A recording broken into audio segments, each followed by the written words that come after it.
इसमें प्रदीप मिश्रा जी ने शिव पुराण में बताया गया है। आप लोग भक्तों सुने और अपने जीवन में उतारें। छोटा छोटा प्रयास करके मैं आप लोगों के लिए वीडियोज डालती रहती हूँ यूट्यूब पे। कृपया आपसे अनुरोध है कि सब्सक्राइब, लाइक, शेयर करते रहें, कमेंट करते रहें, ताकि हमारा आगे के लिए मनोबल बढ़े और आप लोग कथा का स्मरण करें। पर शुरू से बचपन से अगर आपने देखा होगा तो कितनी पंखड़ी का पंखा होता है? जम के बोलो जरा। 3 का। और 3 पंखड़ी का ही पंखा घूमता रहता है, तो पंखड़ियां घूमती रहती है, घूमती रहती है, घूमती रहती है। कभी विचार करा कि 3 पंखड़ी का ही पंखा क्यों हुआ? ये 3 पंखड़ियां ही क्यों घुमाई जाती है? तो कहा बचपन, जवानी, अधेड़ी और बुढ़ापा, ये 4 जिंदगी की पंखड़ियां हैं, पर इसमें ये 3 पंखड़ी जो है ये ही घूमती है।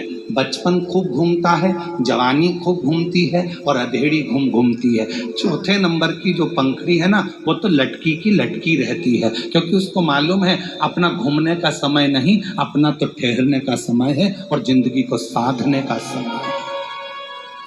बहुत सही बात। एक बचपन की जिंदगी ऐसी होती है, चलो बैग उठाओ, स्कूल जाओ, घर आए, वापिस ट्यूशन जाओ, चलो कोचिंग जाओ, यहाँ आए वहाँ आए, चलो रोटी खाओ, भोजन करो, ये करो वो करो। और माँ अपने बच्चे को, माता पिता अपने बच्चे को दिन भर घुमाता रहते हैं।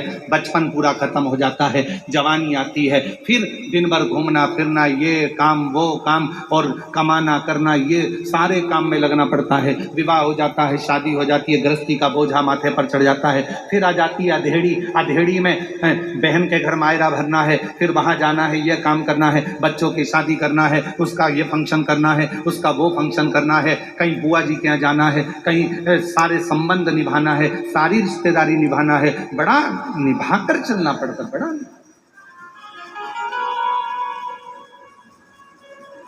और हम आप सबके सामने इस हैदराबाद की पवित्र भूमि पर एक बात कहना चाहेंगे, जिसके घर में बुजुर्ग रहते हैं ना, तो छोटे अपनी जिंदगी को बड़ी एंजॉयफुल जीते हैं।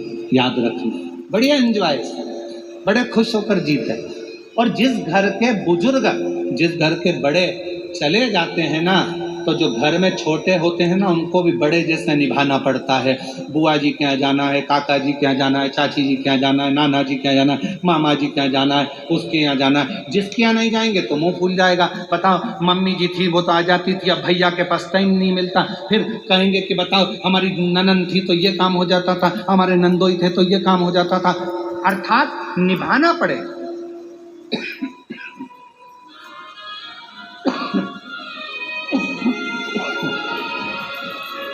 बहुत निभाना है।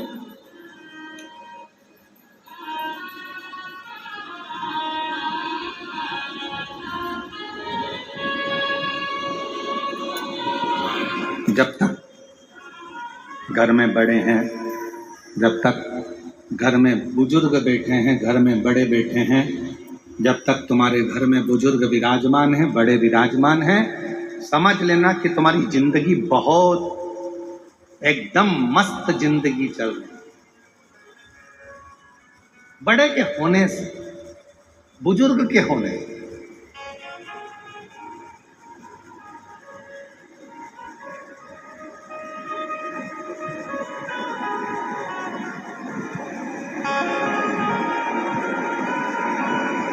भीतर का मैं, मेरा, अहंकार, अभिमान, अहम दूर भगा। 3 पंखड़ियां पंखे में हैं, वो घूम रही हैं। बचपन घूम रहा है, जवानी घूम रही है, अधेड़ी घूम रही है, बुढ़ापा स्थिर है, रुका हुआ है।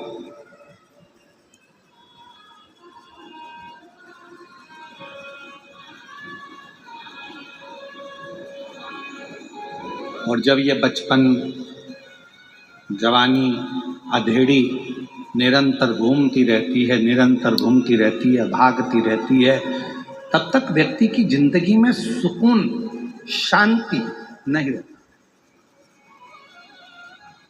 किसी ने पूछा शिव नाम में है क्या? हम कहते हैं शिव नाम में शांति है।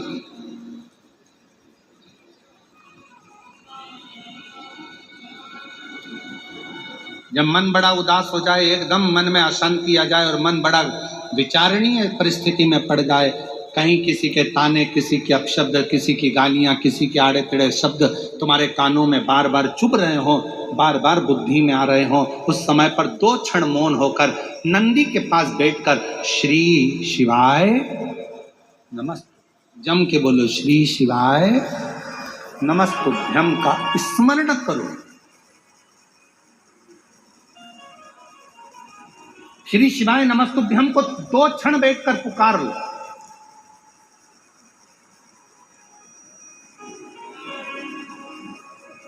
और श्री शिवाय नमस्तुभ्यम, श्री शिवाय नमस्तुभ्यम, श्री शिवाय नमस्तुभ्यम, श्री शिवाय नमस्तुभ्यम, श्री शिवाय नमस्तुभ्यम, श्री शिवाय नमस्तुभ्यम। 2 क्षण बैठो शिव की साक्षी में, भगवान शंकर की साक्षी में, और 2 क्षण में भगवान शंकर के स्मरण को, पंचाक्षर मंत्र नमः शिवाय, षडाक्षर मंत्र ओम नमः शिवाय, या फिर श्री शिवाय नमस्तुभ्यम मंत्र का उच्चारण एकदम आनंद के साथ करना प्रारंभ करो। धीरे धीरे धीरे धीरे मन की शांति अपने आप आना प्रारंभ हो जाए। और यहां तक शिव महापुराण की कथा कर रही है।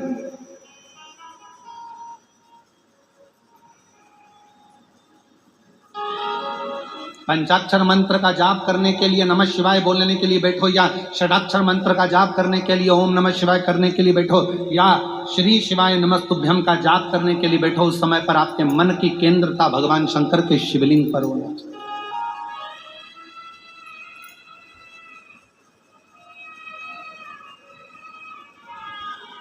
आपके मन का चिंतन पूरा शिवलिंग की ओर होना चाहिए। भगवान शंकर के शिवलिंग के ऊपर जो घड़ा रखाता है, जलधार रखाती है, वो 3 उसमें टेकियां होती हैं, 3 पाए होते हैं। कितने पाए होते हैं? 3। ब्रह्मा, विष्णु, महेश।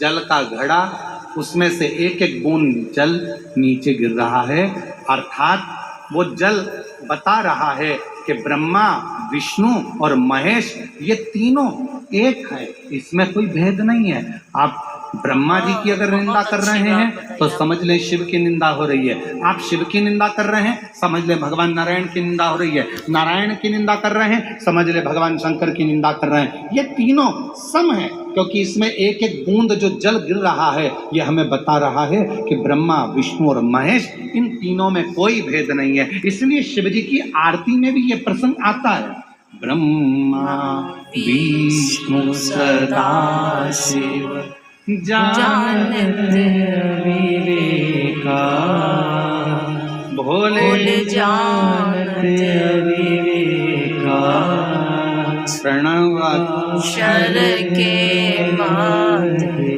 ओम अक्षर के माते, यह तीनों एका, ओम जय शिवा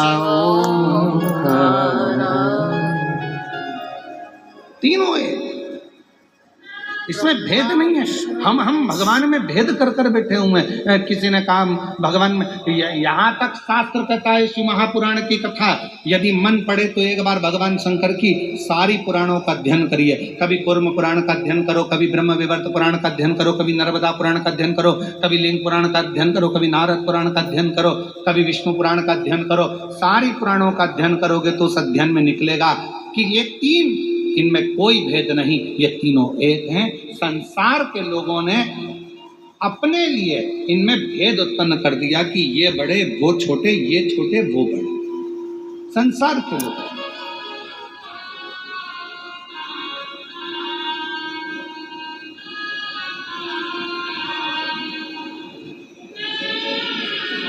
शिव कथा कह रही है, भगवान शंकर का चरित्र कह रहा है, शिव महापुराण की कथा कर रही है। ब्रह्मा जी का थोड़ा सा अभिमान देखा और ब्रह्मा जी ने कहा कि मैं सृष्टि की रचना कर रहा हूं, मैं भगवान विष्णु देखकर सुनकर स्तुप्त बोले नहीं।